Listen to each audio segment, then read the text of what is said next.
Oi, oi pessoal, tudo bem? Mel Ferraz aqui com um vídeo de conclusão do mês. Vou mostrar para vocês, comentar, mas num resumo e também num resumo de experiências, não apenas da sinopse, sobre cada um dos livros que eu li e concluí no mês de fevereiro. Foram coisas bem diferentes, mas bem interessantes. Eu fiquei muito feliz com o meu mês de fevereiro. Eu pensei que não fosse tanto assim, porque geralmente é um mês menor, mas ainda assim tiveram coisas bem bacanas.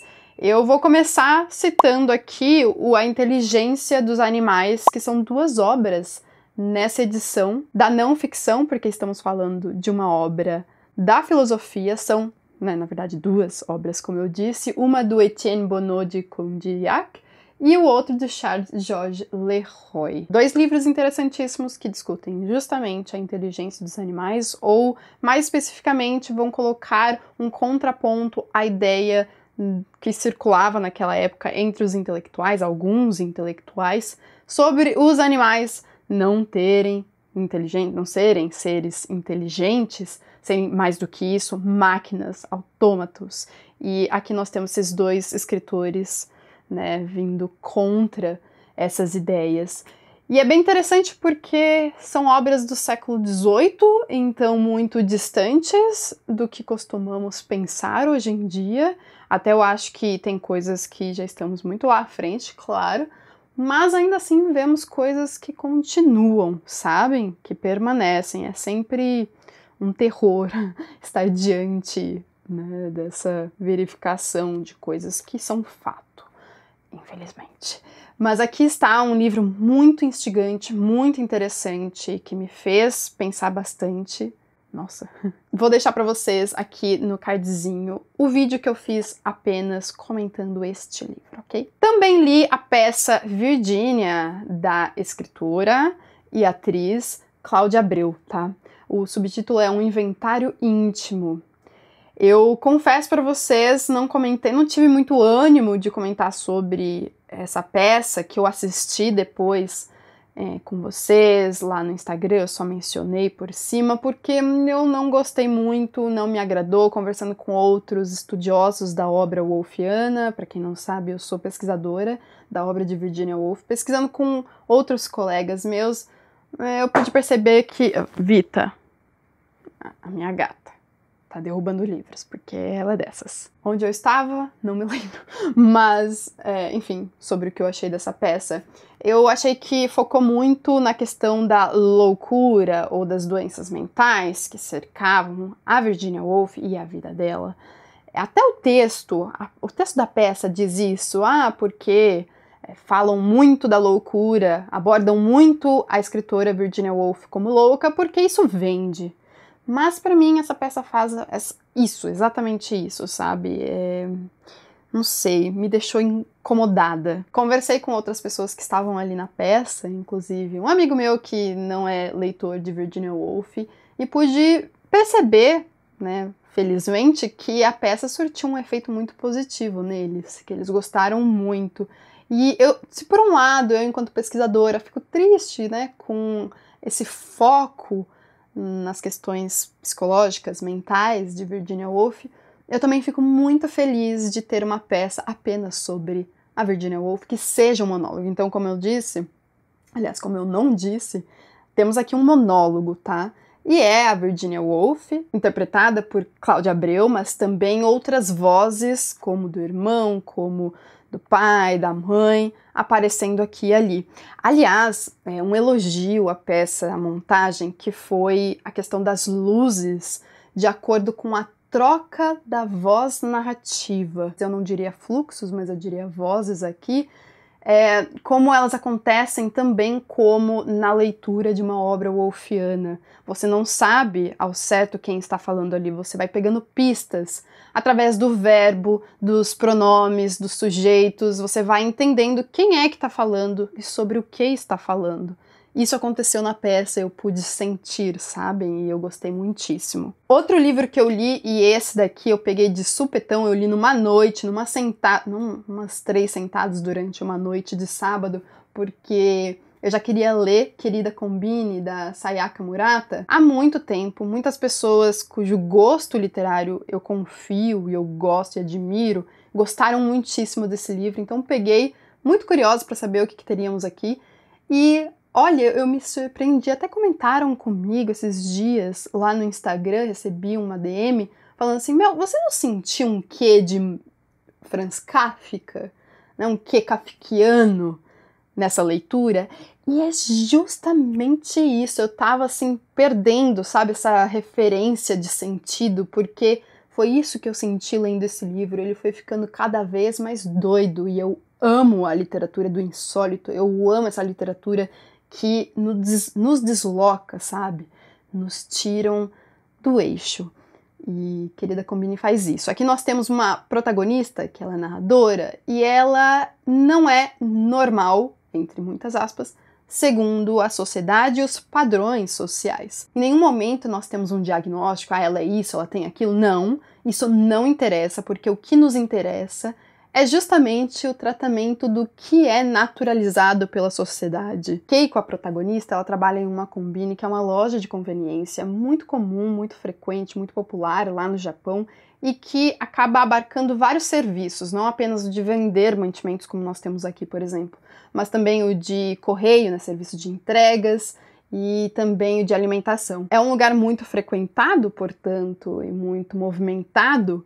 No início do livro nós temos essa Keiko, a protagonista, falando sobre os sons que vão meio que direcioná-la de acordo com seus afazeres ali dentro, com seus horários durante o dia. Então é um retrato da sociedade japonesa, claro que com um recorte incluído, inserido em um contexto, mas ainda assim é um contexto bastante interessante e inteligentíssimo se focarmos nessa protagonista que nos transmite a história. Adorei, me fisgou por completo e eu quero ler tudo o que tivermos dessa escritora aqui no Brasil, que eu já entendi que é doideira também, né? Já me falaram.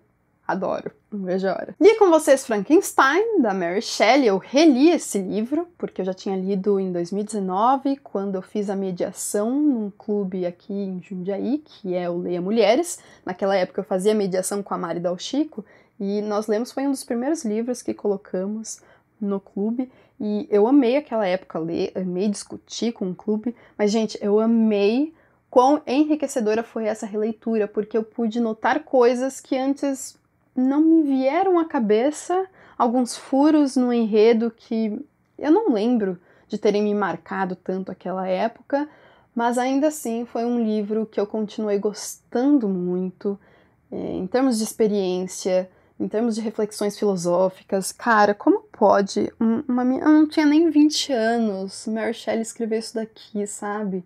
Deixou no chinelo Byron, o seu esposo, o Percy Shelley, maravilhosa. Para quem não conhece a história, porque isso é possível, e quer saber um pouquinho, através das minhas palavras, sobre o que trata, nós temos um jovem cientista que quer criar vida do nada, mais especificamente da morte, e de algumas questões aí também envolvendo a ciência à época. E ele consegue fazer isso, não vou dizer como, nem o que acontece a partir de então, só sei que posso te dizer algo de muito ruim vai acontecer. Baseado principalmente na falta de responsabilidade, inclusive afetiva, desse criador, tá? Não vamos colocar a letra maiúscula aqui porque ele é humano, ele é falho.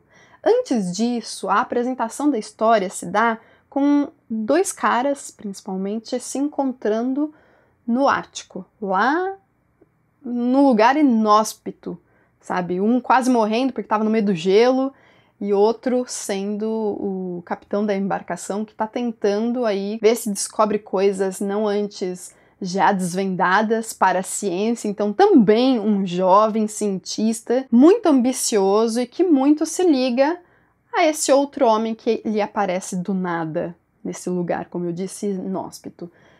São dois caras muito parecidos e, portanto, nós teremos uma narrativa nada confiável, porque é o que eles contam, cada um à sua maneira. Tem a questão do narrador, tem a questão da criatura e do criador, tem reflexões filosóficas. Esse livro, maravilhoso, Muito obrigada a todos vocês que leram ele comigo, porque eu amei a nossa leitura conjunta. E por fim, nós temos aqui Clarissa, do Veríssimo. Esse livro já estava aqui em casa há muito tempo. Eu ganhei da minha amiga Tarine em um amigo secreto que tivemos aqui de booktubers. E esse daqui é um dos livros preferidos dela, ou pelo menos à época era. Eu estava muito curiosa já para ler. E como eu vou ter uma disciplina no mestrado que vai abordar um outro livro do Veríssimo, que é Música ao Longe, eu estou lendo ele nesse momento, e que tem a Clarissa, essa personagem protagonista desse livro, também como protagonista. Olá, Vita! Você veio falar oi pro pessoal? Falar que é você? É essa coisica aqui que tá tentando destruir tudo? O cenário, as estantes. Você tá com sono, meu bem? E ainda assim você tá aprontando? Você subiu no meu colo que é pra dormir, né? Então fica aqui. A mamãe já vai terminar o vídeo. Enfim, esse livro aqui é sobre o amadurecimento de Clarissa. Não vou dizer que é um Bildungsroman, um romance de formação, porque nós ainda ficamos na mesma idade em que... Na verdade, ela faz aniversário de 13 para 14 anos. Mas vejam que pega apenas um ano de vida de Clarissa.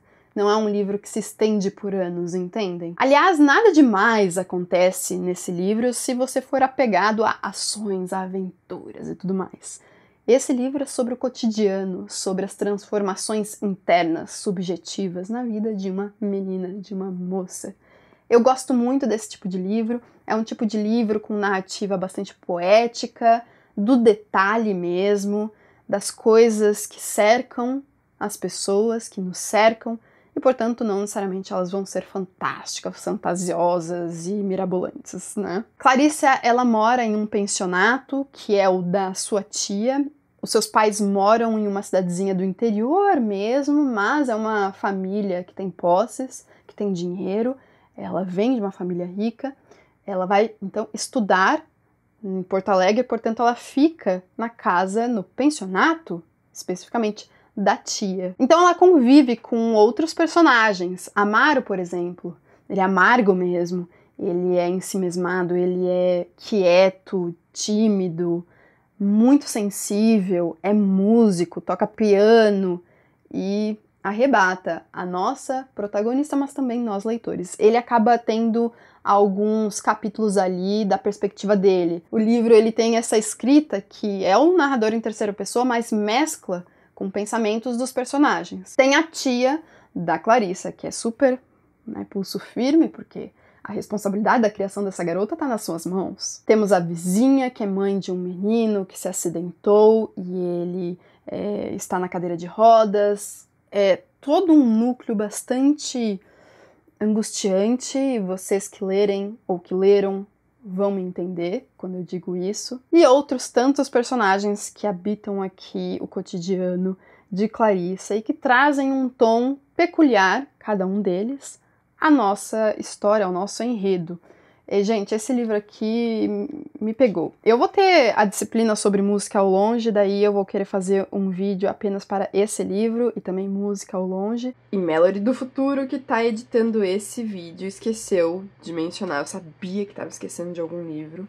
Esse sexto que eu li em fevereiro, que eu vou te dizer o que penso, da Joan Didion, segundo dessa jornalista literária tão famosa, e saiu já um vlog comentando esse livro. Vou deixar aqui no cardzinho para vocês, recomendo que assistam. E para quem nunca leu a escritora, esse é um livro ótimo para ser o primeiro, já que é uma coletânea de textos, de ensaios dela que trazem assuntos, temáticas muito recorrentes e caros à sua obra, tá? E para quem já leu, já tá acostumado, enfim, vai reconhecê-los aqui também. Mais para frente, todos esses livros, tirando Virgínia, né, a peça, terão um vídeo, tá? Quer dizer, Frankenstein... Frankenstein, falta fazer o vídeo de Frankenstein, eu ainda não fiz. Se bem que a gente acabou de ler, né? Preciso aí acelerar. Então temos 3 resenhas para saírem. Querida Combine, Frankenstein e Clarissa, que eu vou juntar com música ao longe. E é isso que eu li nesse mês de fevereiro. Me conta aqui nos comentários o que você leu no mês passado. Tô curiosa aí para ver outras leituras e olhares. Muito obrigada aos madrinhos, que são os apoiadores do Literaturice lá pelo Catarse, nossa campanha de financiamento coletivo. São eles que mantêm o Literaturice, então muito obrigada a todos vocês, madrinhos. Muito obrigada a todos vocês que estão assistindo esse vídeo até o final. Vamos ficando por aqui. Até o próximo. Beijo e até lá então. Tchau, tchau!